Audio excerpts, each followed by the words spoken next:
We have Nonito Donaire here, who has just presented his WBC bantamweight belt. Nonito, how does it feel to be a champion again?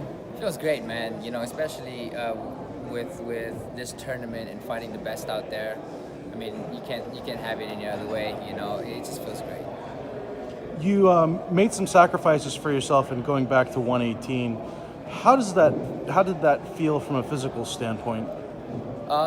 You know, it's funny because it felt normal to me. You know, when I got the week of the fight, it was just coming off. You know, and that's why I felt so strong going into the fight. You know, I didn't expect to be that I didn't expect to be feeling that good. You know, but I did. You know, it just the week of the fight was just it just came in easy. It was just like that. It was just in a snap. You know, I was like, wow, I belong here.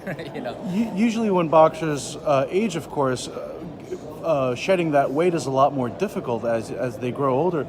Did your body feel comfortable going into that camp? You know, 2 3 months before, I was already starting it off. You know, so I wasn't doing it in the last minute. But I did feel really good, and I think that this was just my weight. I mean, I walk around 126, 128, and I fight around 126. So, you know, I was fighting a lot bigger guys, and it was time for me to realize that, hey, you know, we got to go back to where we belong, and that's how I felt so strong in this division. A lot of people weren't giving you a chance in this series when you first were announced. How does it feel to actually now be a power player going into your next fight against Sete? Well, you know, I understand what they were going through or what they saw because, you know, previously in previous fights, I didn't really show my capabilities. And, of course, going up from a division and coming down, there was a lot of question whether, I can make it. And a week before that, everybody was going crazy that I wasn't going to make the weight, you know. So there was a lot of questions, but they know now that I'm capable of making the weight and I'm really strong in this division. How do you see 2019 now playing out for yourself? Obviously, you're committed to this series, but once it culminates, whatever the outcome may be, how much long do you think you have left in the tank? You know, I love the sport. That's the thing, is I love the sport. You know, a lot of people say, oh, you know, I've done enough. But to me, it's just more of, you know, when I'm sitting down several years from now and say, you know what, I wish I had kept going. I still have 5 or 10 years or whatever it may be. So where I stand is it's just I'm gonna keep it going as long as I can, you know, because I know that I won't be doing this for the rest of my life. I mean, for quite a few years, you were one of the pound for pound greats, fighter of the year, of course, as nominated by the boxing writers.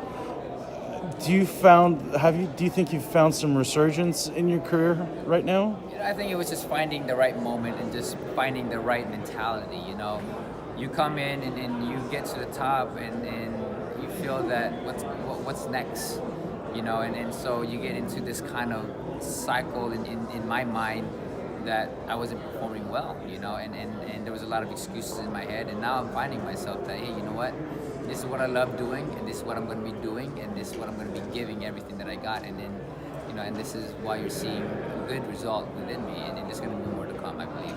And of course, we have another Filipino who's about to have a huge fight coming up in January. How do you think the Manny Pacquiao-Adrian Broner fight is going to be playing out in Las Vegas? Yeah, Broner's a good boxer, very smart when it comes down to speak slick as well. But you know, you saw Manny. He's coming into that again. You know, his last fight with Matisse. He looked really good, he looked really strong, and his power is there again. And you know, given the right motivation, I think that Manny is still Manny. Very dangerous fighter inside that ring.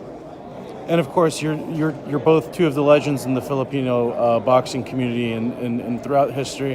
What do you think the future of Filipino boxing is going to be looking like once you both hang up the gloves? Do you feel as if it's in a good state right now? No, I mean, I see a lot of good talents. It's just a matter of supporting those guys. You know, when everyone can support those guys, they will excel to their capabilities. And there's a lot of guys that are very talented. It's just a matter of support.